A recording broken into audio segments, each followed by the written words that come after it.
Hello, and welcome to another podcast of Indigenous Roots and Hoots, produced by the Legacy of Hope Foundation. Indigenous Roots and Hoots is about Indigenous people and culture, past and present, success stories and inspiring stories about Indigenous people and what they are doing today.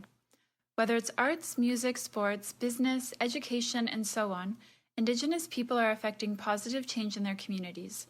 Our aim is to create a better awareness to help bridge the gap of understanding for the reconciliation process in Canada to grow. Today's guest is Reverend Larry Beardy. The Right Reverend Dr. Isaiah Larry Beardy is from the Tataskweyak Cree Nation, also known as Split Lake in Northern Manitoba. He is a Reverend of the Anglican Church of Split Lake and also the Indigenous Suffragan Bishop of 2 Indigenous Spiritual Ministries.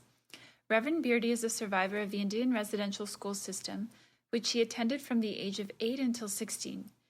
He has a bachelor's degree from the University of Brandon and received an honorary doctorate of divinity at the College of Emmanuel in St. Chad. He is also a former chief and teacher of his community of Tataskweyak, and in this podcast, Gordon and Reverend Beardy sit down to discuss the importance of language revitalization and the path which led Reverend Beardy to where he is today. Hello, everyone, and welcome to this podcast of Indigenous Roots and Hoots, produced by the Legacy of Hope Foundation. I'm your host, Gordon Spence, and today my guest is Reverend Larry Beardy from the Tataskweyak Cree Nation in Northern Manitoba. Hello, Reverend Beardy, and welcome. How are you today? Yeah, good morning, Gordon. Today I feel awesome. I feel really good. I'm here in Thompson, Manitoba right now doing some work. It's beginning to be a beautiful day today. Maybe we can just start by you telling us a bit about your background. I know you're from Tataskweyak Cree Nation, same place as I'm from. Maybe you can talk a little bit about the community and what the community is doing. You're a Cree First Nation. Let's hear a little bit about your background, maybe a bit about your family as well. Well, like you said, I'm a member of Tataskweyak Cree Nation. It's we're located north of 56, I should say, along the Nelson River, and we're about 200 miles from Churchill and York Factory. So just to get the bearings of where I'm from, and we live along the edge of the Barrens. That's where I'm from.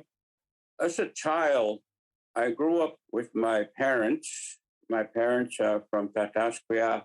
And my dad, he worked with the Canadian National Railway. And like many of his friends and family, they moved to work for the rail in early 1900s. And they went to work there. And that's where I grew up. But basically, we lived on the land. If you understand the railway system in the north, we were living in many areas along the Barrens and also the boreal forest. And my dad, practicing our culture, we lived a very traditional lifestyle, living off the land and harvesting the animals and the birds from the land. That's what we ate. But the thing about it, one thing that I really, very fond to me is I grew up in an oral tradition. My parents, they spoke to me in the language, the mother tongue that was given to us. And that's how I grew up. I never seen any form of any written or communications. This very oral tradition. And I learned by listening to the stories that were told by my parents and the legends that they shared with us. You probably know a lot of the legends we hear about Wishageta, Wishtigo, all those kind of legends. Chahabes. That's where I learned my education as a child, until I was 8 years old. And when I was 8 years old, I was taken to residential school. But those are my fondest memories as a child, growing up with my parents. Very traditional, very traditional. And my father and my mother, we practice the traditional way of life, our culture, our language, and even with the medicines that were available to us, in the environment that we lived in. So that's where I come from, and that's who I am, and I'll never forget that wonderful experience, especially with my parents and my granny. I only seen my granny, my granny Lucy. That's the only. I never seen my grandpa. I never seen, but my granny. He lived with us. I grew up with my uncles, on my father's side. I knew my uncle and my auntie on my mother's side. And I had a wonderful experience with my granny. Like, you live on the land, you fish. I used to see my granny, I helped her.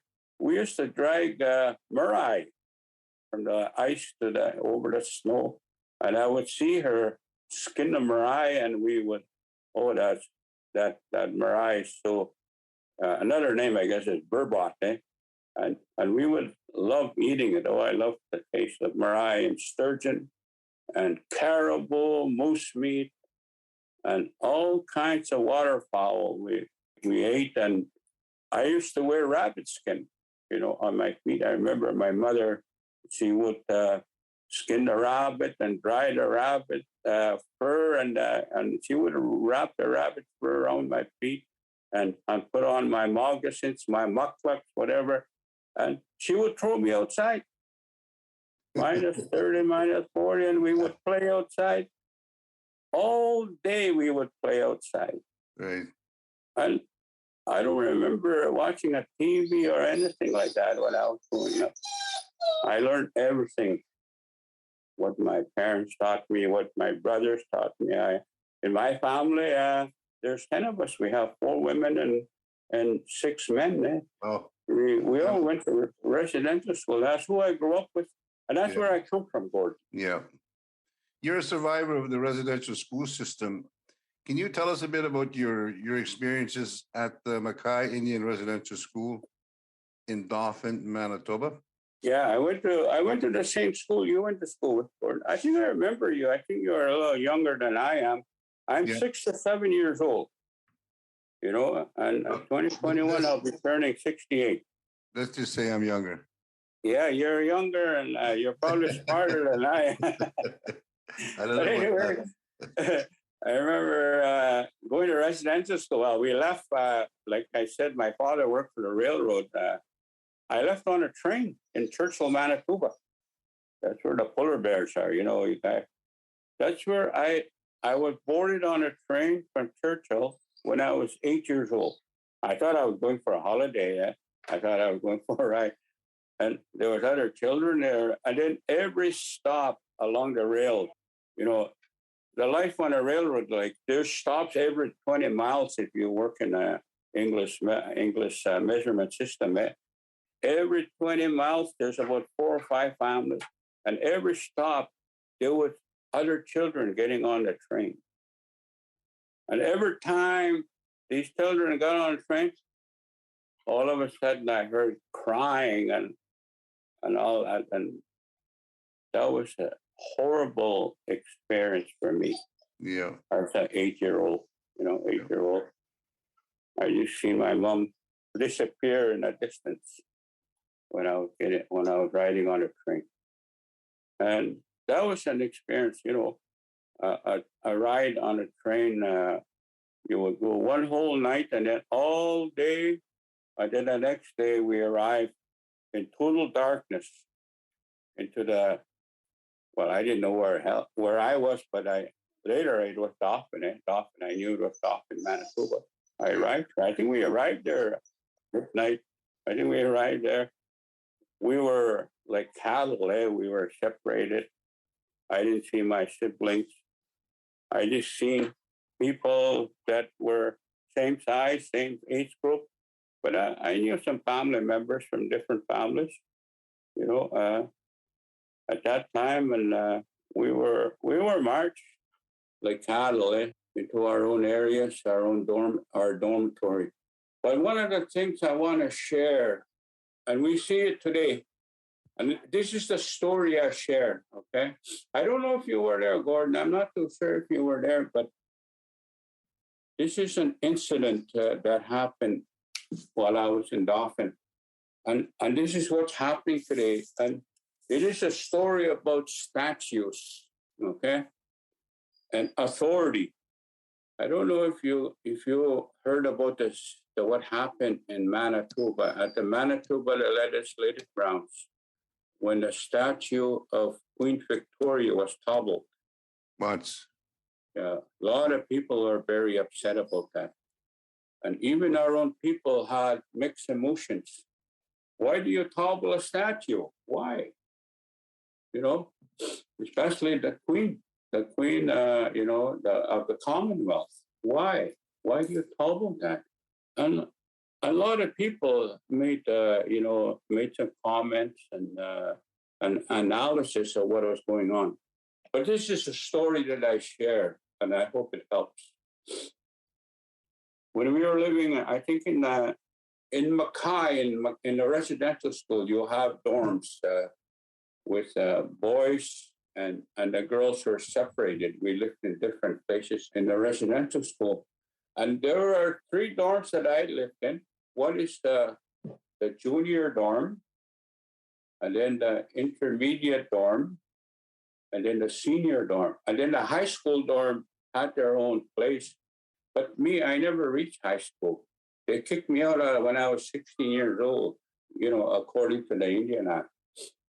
I guess they thought I would never further my education. But anyway, it was the intermediate dorm.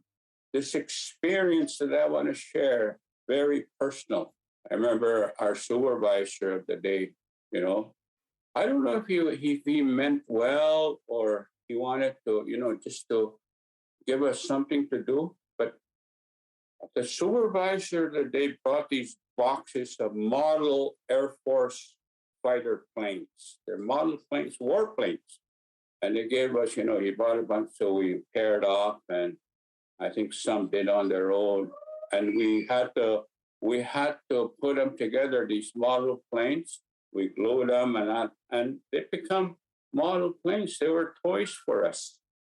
And we beautified our dorm, man. We hung them up on the ceiling, and then some put them on a windowsill. And our dorm was full of Air Force fighter planes. I remember that. I don't remember. I don't know if you were there, Lord, but this is intermediate, the supervisor. Yeah. I remember you being in the. I was in the junior dorm, and you were in the intermediate dorm. Yeah. Some of my cousins. I guess I didn't even know at the time that we had, we were from the same place. And we didn't even know that a lot of us didn't even know that we had second cousins there at the same time. Yeah, we were related, Most of our people in Tataskweyak are related. Right. Were related.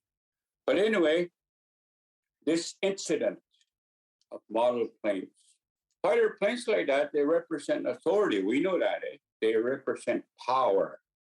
And as a child, you don't even think about it. All you want to do is play with something. But I think about this now, about what happened to the toppling of the statues. Because what happened, after we did all this beautifying our dorm with these model planes, the principal of the day came into the dorm. And at that time, somebody had ran away from the residential school and was caught.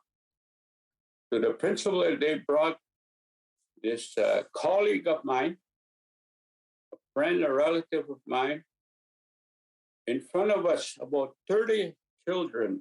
We were just children, Gordon. We were just children, young. Yeah. You know, we got no, but the principal that they brought this child, a boy that lived with us, and to show his authority and his power, he beat up that kid in front of all of us.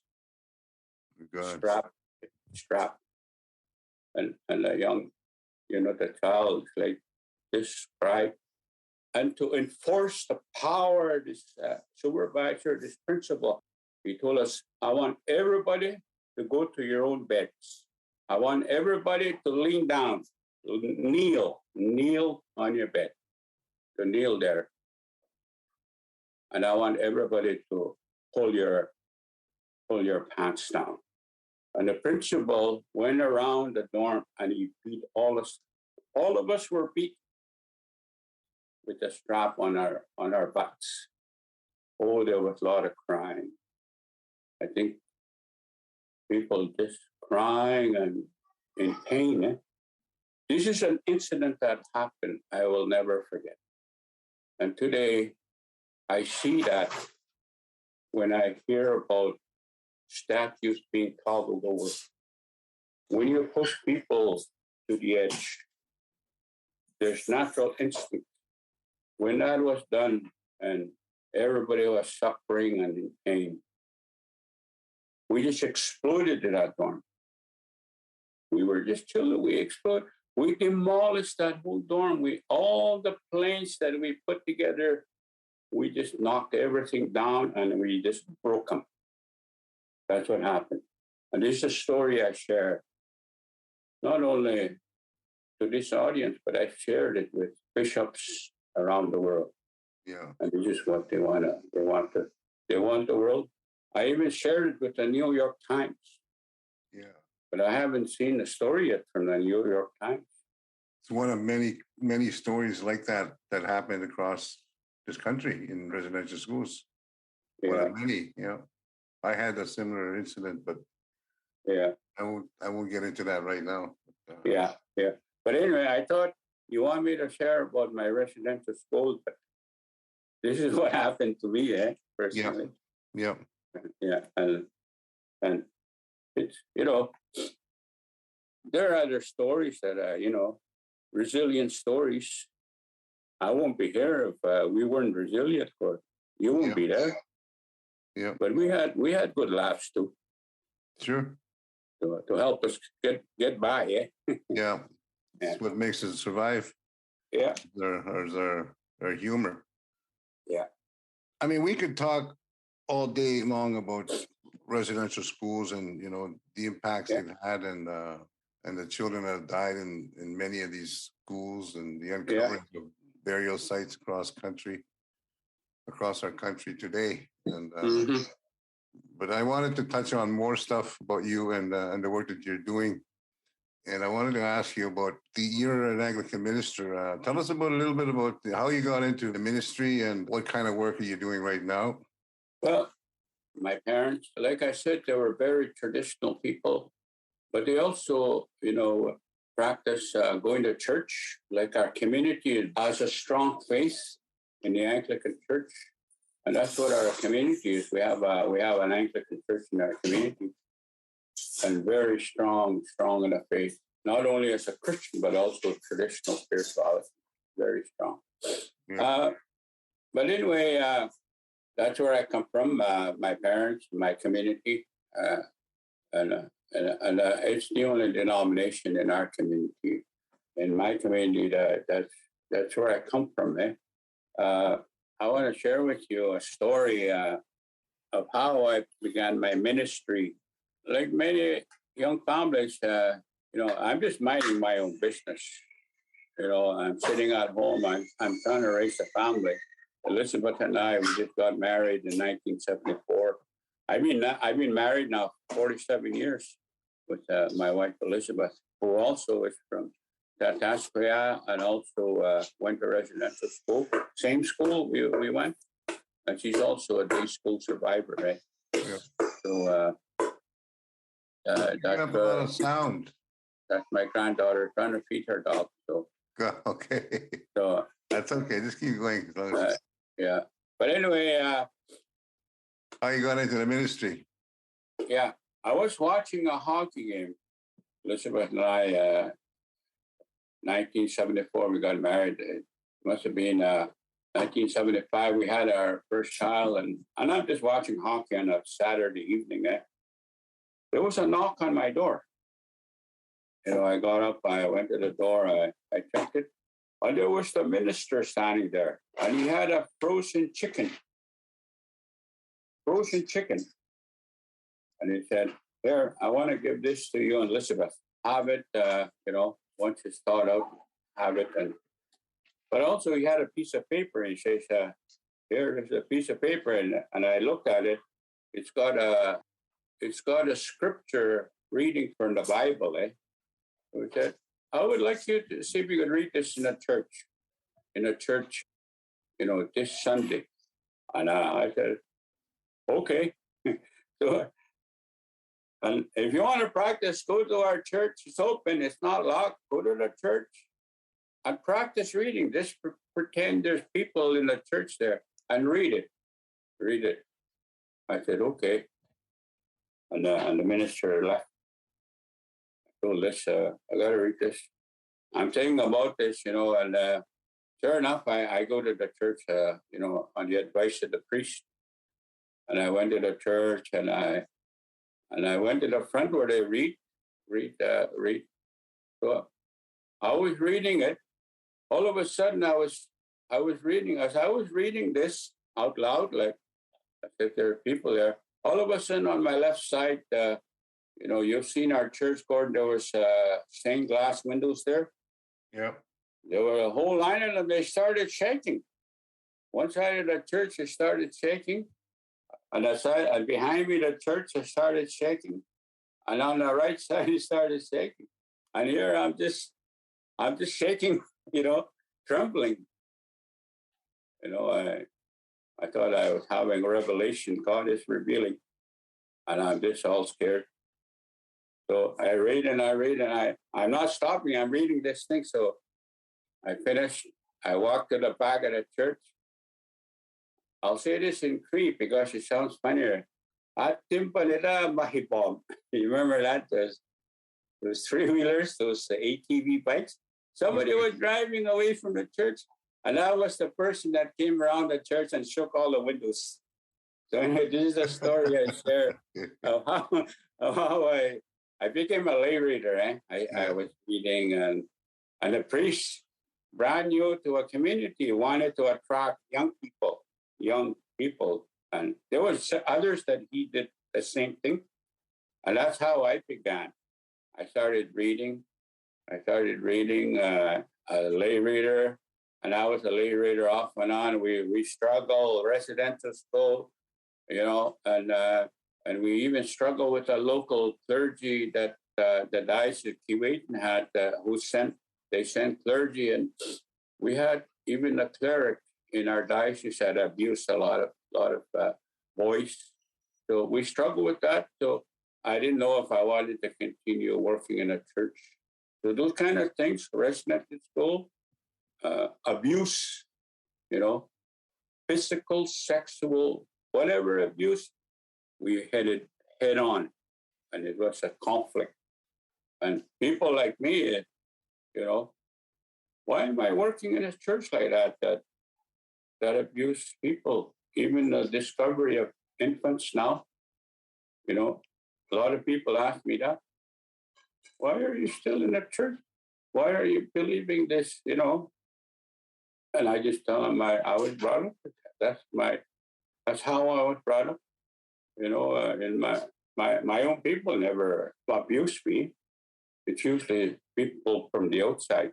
And I struggle with that in the church. I struggle with it, but I'm still here. I'm still a bishop. In 1999, the bishop of the day phoned me and said, "Larry, I want you to come for lunch with me. Come and have lunch with me." So I went to have lunch with the bishop of the day, 1999. And he said, "Larry, I need your help. I need you to help me." And he said, "I want to ordain you. I want you to help in ordained ministry." So in December 5th, 1999, I was ordained as a deacon. And I was ordained in my own community in Tataskweyak. And then in 2000 in May, I was priested by the bishop that asked me. I was priested in May in 2000. So I've been involved with the church since I was 20 years old. Off and on, we struggled. We met a lot of things that really head on, and I try to help people understand what's going on. And on September the 23rd, 2018, I was asked to run as a bishop in an election. And I was asked by elders of a different community, not my community. These elders, a couple from, and they asked me, we want you to run as a bishop. So in September 23rd, 2018, now that's going on 4 years. This is before COVID. I was elected as a bishop in Indigenous Spiritual Ministry of Misamakush, and I've become a bishop of the Anglican Church. So this is my ministry, 47 years, and I help out. So, and I'm involved in ministry right across Canada. I'm in Northern Manitoba area mission. I minister as a Episcopal ministry, we call it, with 14 communities, three language groups, the Dene, the Ojibwe, and the Cree. So that's where I minister. I'm also an assistant bishop to the Diocese of Brandon under another bishop. I help out when they ask me to go to places like the PA, places like Moose Lake, Easterville, I assist there. And also, I'm an assistant bishop to the Mississippi, Northern Saskatchewan. I work with Bishop Adam Hockett, who is in the Diocese of Saskatchewan. And also, I'm under the license of Misamakush under Bishop Lydia from Kingfisher Lake, Ontario. And that's over 60 communities. So I try to spread out as much as possible wherever I'm needed. And I work in a national church. I'm very involved in the Anglican Church. We're looking at self-determination, what we call Sacred Circle focus group. I'm on a Jubilee Commission with a national church. We're looking at funding the Indigenous ministry. So that's my involvement in the Anglican Church. I have plans to go to Lambeth, England. I'm in conversation with the church, with the bishops of the world. I tell the story of residential school, and now they want me to talk more about it in Lambeth in August 2022. So I'm praying about that. At the same time, Elizabeth and I are dealing with health issues, mostly mobility. So we try our best. We try our best to help out. And I know our people need help spiritual ministry, whether it's from a pipe carrier or an ordained bishop. Yeah, you're doing wonderful work in the community in Manitoba. I think from a spiritual aspect of it, I think, like you said, a lot of our people need help, spiritually. So I think we're doing wonderful work. My grandfather was a lay reader in a church for a number of years, and I followed the Anglican religion, because I had a lot of respect for him, and I want to be able to kind of follow what he believed in. You were also the chief of your community, TC and Tataskweyak Cree Nations, for a number of years. What did you learn from that period in your life that helped you do what you are doing today?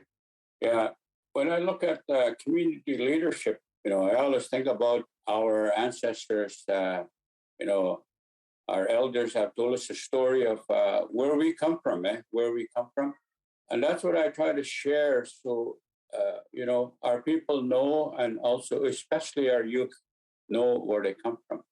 We have a big, big territory, probably the biggest in Northern Manitoba. And it tells us that we have a lot of resources that are being extracted in our area, especially resources that water produces, and that's electricity. And most of it is estimated that the majority of electricity extracted for purposes of heating and lights, electricity to not only Manitoba, but also internationally, south of the border. That's where I come from. Our ancestors moved from York Factory to the area before treaty, even before treaty in the 1800s. We had leaders in our area, and that's where our people and our experience come from. That's what I always look at. Even before treaty, our grandfather, 1908, signed a treaty in adhesion to Treaty Number 5. Me, I became elected as a councillor first. In the 80s, even 70s, when people became like teachers or somebody that went to school, they always asked to help out as a community leader. And that's how I became a councillor. I was working at a school at the time. And they asked me, can you run for council? I said, okay. I left the school, very, very good paying job with all its benefits of, paying into group pension and group plans, paying EI. And then why would somebody leave that kind of a job and become a councillor making $300 a month? Honorarium. This is how many of our leaders are today, even in the past. They sacrifice, You sacrifice. And I had a young family living on $300 a month. Good question. A lot of our people are like a lot of our leaders. I really appreciate them. I really appreciate what they do. And as a chief, I think I was making $30,000 honorarium a year. Not a lot for what you do. Yeah, I walk away from a salary, salary probably $100,000. Yeah. To become a chief for $30,000. And sometimes one of the things that really concern me is that some people call our leaders puppets with the government. Many leaders, they don't think like that. We are leaders for our community. We've always been, we had our own governance way. We've always been that. And we don't work for the government. We try to advance what our people want. And even today, I really admire leaders that really give their own life. And a lot of our leaders burn out because there's just not enough support for them. Right. It's stressful. Yeah. Right. Yeah. Language revitalization is an important issue now across our country. What is your diocese doing to help with this issue? I have to answer this question from my personal way, and I hope stories like mine would help and educate the church, like the diocese. Our diocese is self-determining. We pulled away from a place, a diocese called Keewatin, which was very colonial. So today I'm under not a diocese, but Indigenous Spiritual Ministry of Misamaquis. Misamaquis is Big Beaver House, the Indigenous Spiritual Ministry of Big Beaver House. But anyway, that is the self-determining our Indigenous church is trying to go towards. But in order to talk about language, I have to tell you my story. Like I told you when I started, I left a family from a very oral tradition, and I entered residential school. I had to learn how to read and write in another language, which is English. I even learned some French. When I was grade 4, they put me in a place I had to learn some French. So I think I can count to 10 in French. I could say hello in French. And, that's what I did. The 2 languages, but the main one was really impacted my way.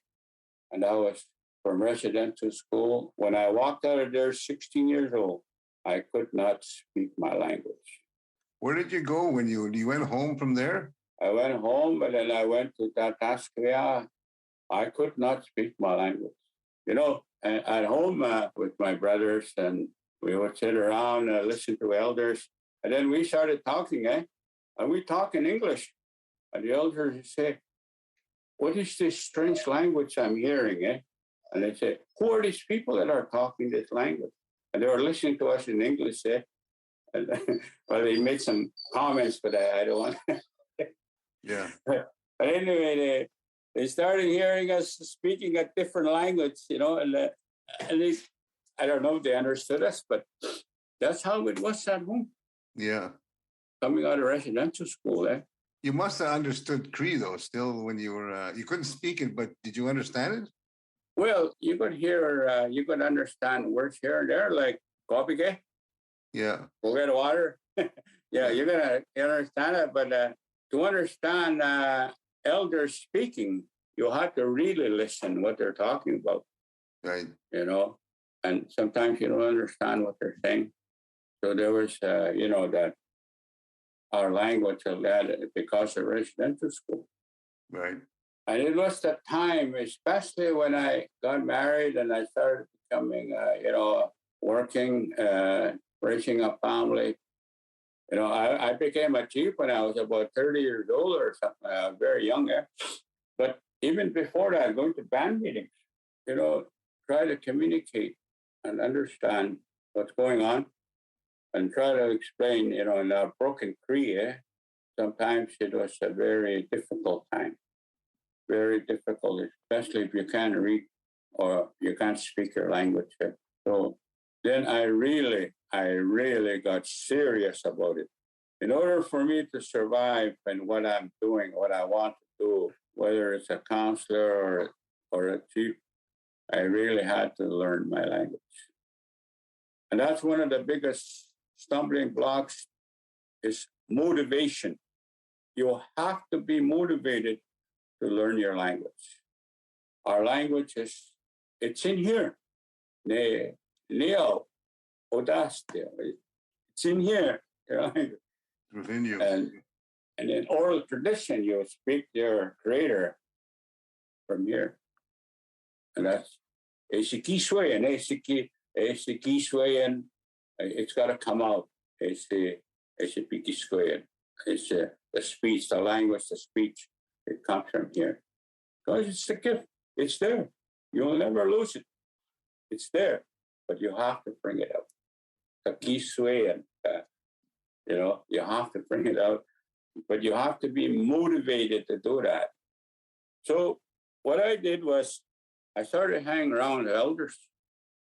I really listened to my mom and dad when they talk. I really listened. Not to rebut, but I really listen. I really open my ears and I try to understand what they're saying. Listening is very important. I listen. Then I even went to a church. There was people in our community. They started teaching us how to read the language. What is the key? What are the keys? How do those keys sound? And this is what I learned. I started studying the written language. I wanted to recognize how the sounds are. So I started going to the church and I sang with the elders. Gordon, you go to church, very slow singing, very good practice. That's what I did. Yeah. We have 2 hymnals, and that's what I just followed them. And eventually you start singing, you start understanding what these hymns are about. And then eventually I started reading the Mason Bible, the scripture. The Mason Bible was put together by a Cree woman from Norway House. Mm-hmm. But Mason was her husband who wrote it down for her. It was translated. It's the language of our people. And even the syllabics, the syllabics are characters you see around us, like the letter L, Le, Li, Lu, La, like a toboggan, or you'll see flowers, you'll see miigwaf, the teepee, you'll see that in a symbol. Those symbols came from our people. That's how they were created, but it was always the non-Indigenous people always took the credit of what our people helped put together. Right. I didn't realize that those syllabic symbols came from our people. That's a very that's our people. Yeah. You know, I was in Iqaluit in 2003. Iqaluit. Oh, really? Yeah, and I seen that old cathedral that burned down. Yeah. Well, I seen you know where you see the reflections or the sermon, the pulpit they call it. It was a toboggan. Yeah. It was shaped like a toboggan. That's right. You know, and that's how they brought the missionaries to our people on a toboggan. Yeah. And that's in the syllabics, those symbols. The Inuit use syllabics as well. Yeah. And that's how, you know, I was teaching, and I teach this in when I do my wellness camp on language. We do throat singing, Wow. And if you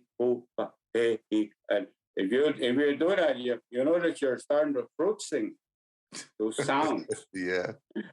And I get people that we do throat singing and make sure you know how they sound, and that's how the people from the north too, they do that to it, and I love them when I look at them do throat singing. Yeah. But anyway, that's a leader. I think language is very important. There's something that concerns me is we're not using our language, and the school system is doing an awesome job inside the school.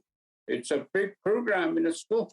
I know in our schools in the north, we work with Manitoba First Nations resource, MF NERC they call it, and they're trying to do things in common, like instead of teaching the English Roman orthography, teach the syllabics.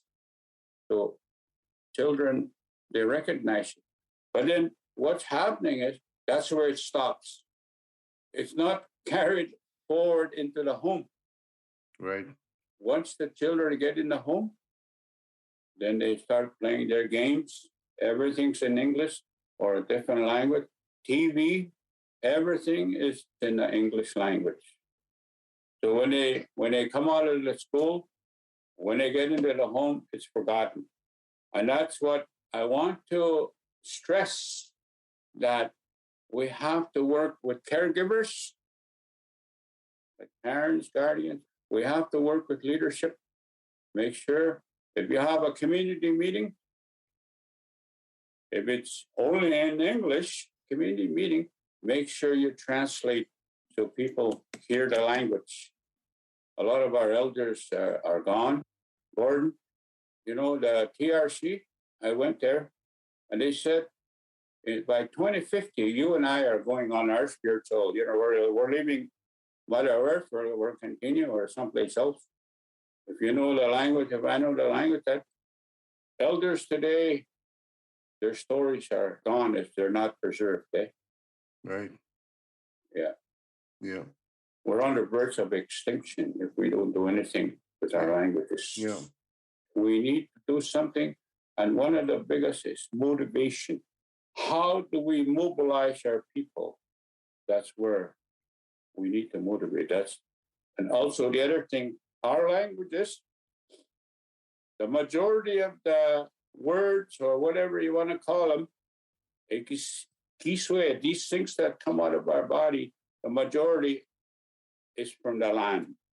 And if our people are not going to the land, they're not hearing the language. They're not hearing our language. That's what the people that have studied language are saying, especially Indigenous language. You have to go to the land to learn your language.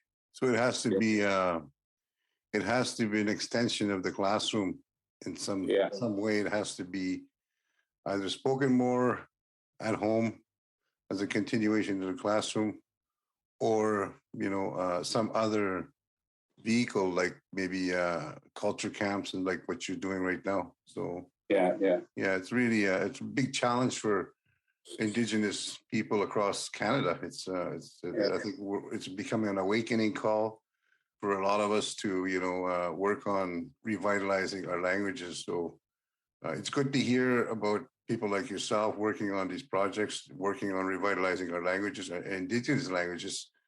And us at the Legacy Hope Foundation, we are also working on helping people, groups, individuals improve their skills in delivering Indigenous languages to their people. The last part of my question is, the last part of this podcast is my last question is about reconciliation. You know, we hear about this being talked about. Reconciliation is the buzzword these days in Canada, and trying to create a better understanding about Indigenous and non-Indigenous people, so that we can live in a better country with more empathy and more understanding of each other, and to make our country a better country to live in moving forward. How do you feel about reconciliation? Can you say a few words about how you feel about reconciliation? You know, I'm also an educator. That's my background. I'm a licensed teacher from Manitoba. I have a certificate. I have a degree in that too. But anyway, I was teaching in 2015, I think, teaching high school. And the principal of the day said, can you and Elizabeth take some youth? They're going to this event in Winnipeg, TRC event, Truth, Reconciliation Commission. And they were gathering, I believe it was at the convention center there in Winnipeg, downtown Winnipeg. So we had about 4 young people, high school students, and we were taking them. And as we entered that gathering, I seen a lot of young people. It was full of young people.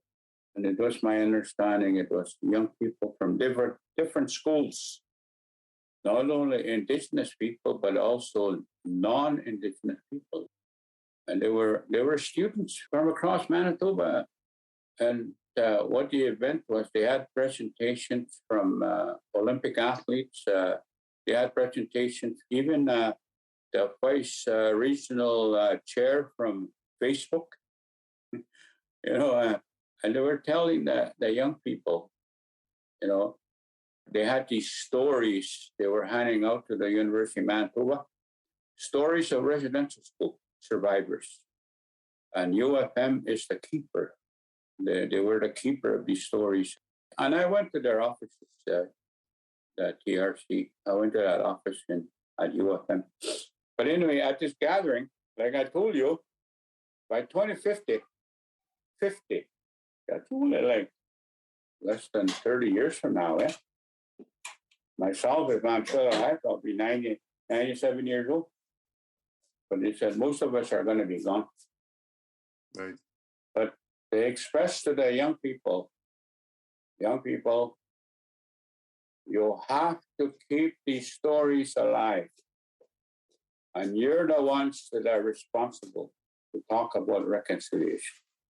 So, in other words, what I see there, the seeds were planted, this healing journey that we're on today. It's one of the biggest mandates that, as a bishop in my area, elder said, decolonization, language.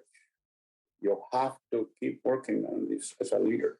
And reconciliation, young people today, we deal with racism, and we deal with that as Indigenous people. But there are some good people in our country, even in the leadership, whether in government. Just recently, a premier of Manitoba resigned because the leader there don't know how to deal with reconciliation. But now the new leaders come up, they want to work with Indigenous people.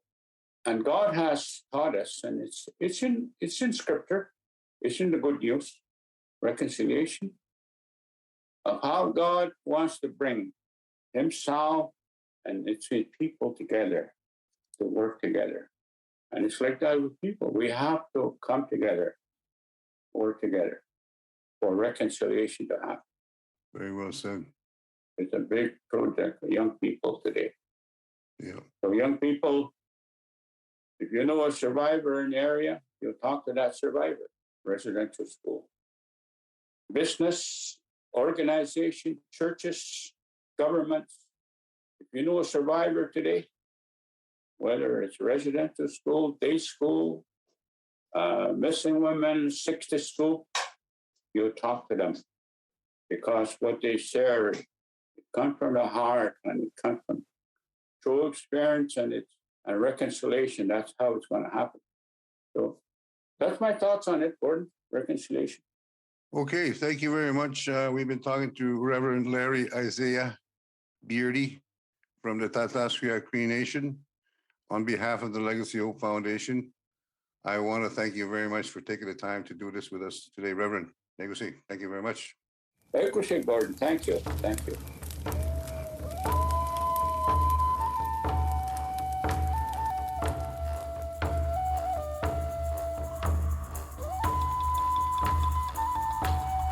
Roots and Hoots is produced by the Legacy of Hope Foundation. For more podcasts like this, please visit our website at legacyofhope.ca.